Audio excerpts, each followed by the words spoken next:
रत्नाकर पेड़ों की ओट में बैठा अपने परिवार के लिए लूट का इंतजार कर रहा है। उसकी आंखों में बचपन की मासूमियत कहीं खो गई है। अब केवल कठोरता और चिंता बची है। जंगल ही मेरा घर है और लूट ही मेरा धर्म। वह अपने साथियों से कहता है। उसकी आवाज में भावशून्यता और दृढ़ता दोनों है। नारद मुनि जंगल से गुजरते हैं तो रत्नाकर उनका रास्ता रोक लेता है। तुम्हारे पास जो भी है मुझे सौंप दो। वह गरजता है। पुत्र, क्या तुम्हारे इन पापों का बोझ तुम्हारे परिवार वाले भी उठाएंगे? नारद मुनि शांत स्वर में पूछते हैं। उनकी आंखों में करुणा झलकती है। रत्नाकर अपने परिवार से पूछता है कि क्या वे उसके पापों में साझेदार बनेंगे। कोई कुछ नहीं कहता, सब सिर झुका लेते हैं।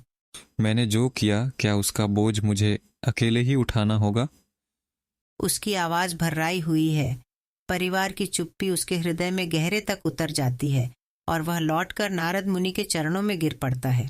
नारद मुनि उसे राम नाम जपने को कहते हैं, पर वह असमर्थ रहता है।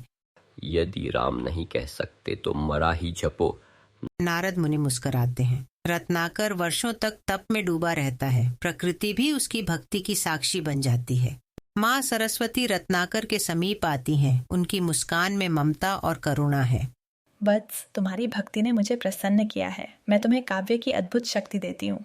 उनका स्वर कानों में अमृत घोल देता है। दीमकों की परत हट जाती है और रत्नाकर अब वाल्मीकि के रूप में प्रकट होते हैं। वाल्मीकि के हाथ में पर्णपत्र और लेखनी है। उनका मुखमंडल तेजस्वी और शांत है।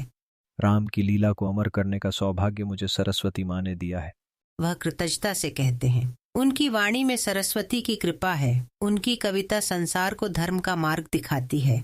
वाल्मीकि अपने शिष्यों को शिक्षा देते हैं। उनके शब्दों में अनुभव और विश्वास है।